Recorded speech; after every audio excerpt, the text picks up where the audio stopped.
Good morning, everybody. Welcome to the ARMR Report. This is the morning meeting. We do it every morning right around this time for a brief setup to get your mind right. If you're day trading, if you're investing, you've got to get yourself ready. So when the market opens and the bell rings, you already know what you want to do. You're already prepared, and it helps you avoid the emotional swings of the volatility that we have to deal with every day. ARMR Report stands for Algorithmic Risk Management Research. I'm Brett Rosenthal. I manage all my own capital. I manage money for high net worth individuals. Everything I share with you on this morning meeting call and every call at 12 o'clock, our lunch day, our lunchtime call, is information I use to manage my own capital. So I'm just trying to help you guys out and share with you what I've learned over 30 years of doing this. So let's get to it real quick. Step one is to go over our trading mantra, our investing mantra. Don't put money to work until you've satisfied this one simple equation. Are you putting yourself on the right side of probabilities and statistics? And is the reward worth the risk? Is the reward worth the risk? Are you on the right side of probabilities and statistics? I've been doing this 30 years. That is the one most important equation you have to master if you're going to make money in the stock market. I don't care if you're day trading or you're investing for the long term.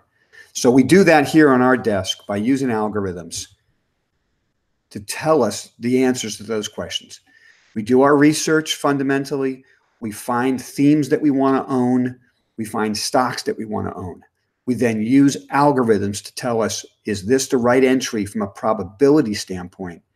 And is the reward expectation worth the risk we're taking? Okay, every investment, I'm assuming if you're listening to this and you're watching this, you already know you have to have stop losses on investments, okay? Hopefully none of you buy stocks and then just hold them as they drop 50% because you're a long-term buy and hoper.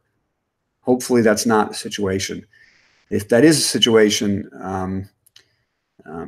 this is probably the wrong show for you. Buying and hoping is not a way to invest. Does it work for certain periods of time? Sure. Then you run into a brick wall, lose half your money, and wonder what happened. So buying and hoping is not a way of investing. Diversification is not a way of investing. In the world we live in today, there is a high correlation between assets. Running out there and buying 100 different stocks and thinking that you're safe is a mistake. You're not safe. Okay? Well, guys who say, oh, I diversify all around the world, that doesn't help you either. Okay? There's an illness in one place of the world, there's an illness everywhere. None of those things work. Investment advisors, financial advisors like to tell you it works because it sounds confusing, and so you think you have to work with them. That's just a hoax. It's not confusing. Invest in the U.S. equity market. We've got great companies here. Do your research, do your homework, find the companies you want to own and the themes you want to own. The two favorite themes on this desk right now are the cannabis stocks. We're at the very beginning of a super cycle for investing in the cannabis theme. It's the very beginning. It's reminiscent of investing in internet stocks in the early 90s, genetics companies at the turn of the century. At the beginning, there's a lot of companies that go bankrupt. You have to do a lot of homework. There's a lot of volatility and risk. But you get 1 to 3 to 5 to 10 years out, and you've made your second fortune if you invest correctly.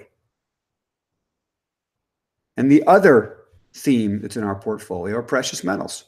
Now, they were pressured yesterday, but they didn't break. And silver and gold continue to hold up in a tight pattern after a big run off the lows. Another big down day today, I might have to reduce my exposure. But yesterday wasn't enough to get me off my game there. Looks like gold and silver are flat today. See, the metals themselves did not have a big up or down day yesterday. They were kind of flat. GDX and GDXJ, which are the ETFs of the whole mining space, were down about 2+% on the day yesterday. Part of that has to do with Newmont Mining taking over Goldcorp, and there's a lot of shenanigans going on. So it's kind of muddying the waters a bit. But as long as the uptrend holds there and the price of the underlying metals continue to consolidate at high prices, we're staying with that investment.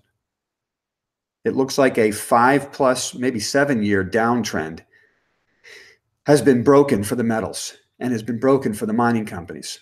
And so we're looking to buy weakness, not sell it for a change. Okay? We had a bit of a reversal in the cannabis stocks yesterday. There's been a lot of hype and excitement, blah, blah, blah, over the cannabis stocks in the first 2 weeks of the year. I love it because it tells us we're right. This is an investing super cycle. And some of the best investments will present themselves in the first 2 weeks of the year. That doesn't mean they won't drop all the way back down to the lows of December with the rest of the market. But it means we want to focus on that space and buy the weakness. So we're not buyers right here, but we love the action in the last 2 weeks. More positive news keeps coming out. I have a blog post you guys can read that I keep updating on the cannabis story. I'm going to probably put up another couple stories today. We see New Beverage cutting a deal for their Marley brand of CBD drinks. They're going to be selling them in all of the states that allow for marijuana sales. They cannot sell them nationwide right now because the FDA still considers CBD a drug. The federal government doesn't allow it. So until the FDA changes their rules, they can't sell that infused beverage all across the country. So New Bev is probably getting ahead of itself. People ran the stock up above 7 on the excitement of this, and now it's probably going to come back in. But Telray had a big run up, but that was kind of a, I tried to explain this the other day. That was on the back of an announcement that a lockup agreement for something like 75 million shares was not going to create a deluge of stock coming on the market. Yesterday, the stock was down like 17% or something. There's going to be a lot of volatility there.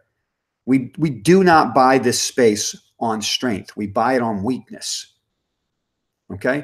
And then just to wrap up, this is just a morning call, and I'll cover more stuff on our 12 o'clock meeting. But how are we looking to take this day on from a day trading standpoint? We have algorithms designed to day trade the S&P and the NASDAQ 100 and the Dow and the small cap index. We look for volume reversals after price extensions over X period of time. We're opening relatively flat, up about, I don't know, 1/10 of a percent, 2/10 of a percent. That's not enough to get me excited. So what I need is a small up opening that extends higher, look for a reversal, or a small up opening that immediately fails and comes back down to the previous day's VWAP, and we'll look for reversals there. And by the way, don't forget, day trading doesn't mean you have to trade every day. Guys who are successful day trading hit their pitch. They just look for what works, what they've learned, and they only swing at those pitches. And the rest of the time, they don't trade. You don't have to trade every day. The day trade just means you buy it and you sell it before the end of the day. It doesn't mean you trade every day. Okay? And from an investing standpoint, over a multi-day period, we're still risk off across the board. There's been a huge rally off the low, but it literally is just a run right back to overhead. We're at overhead now. We're at downtrends now for all the big indexes. So we have to see how it behaves from here. I still think we're stalking a bear market. So I'm looking to set up shorts right here. But I'm not going to force it. Okay? If the market doesn't prove that I'm right, I'm not going to be a big short seller here. Hey, maybe the market blows out of the downtrend. That would be great. Has a pullback. We'll buy the pullback. But if it stops right here and rolls over, we're going to want to be short for the inevitable retest of the lows of December. Okay, that's how we're set up on our trading desk. I wish you guys the best of luck, and I'll talk to you again at 12 o'clock. Thanks for listening, guys.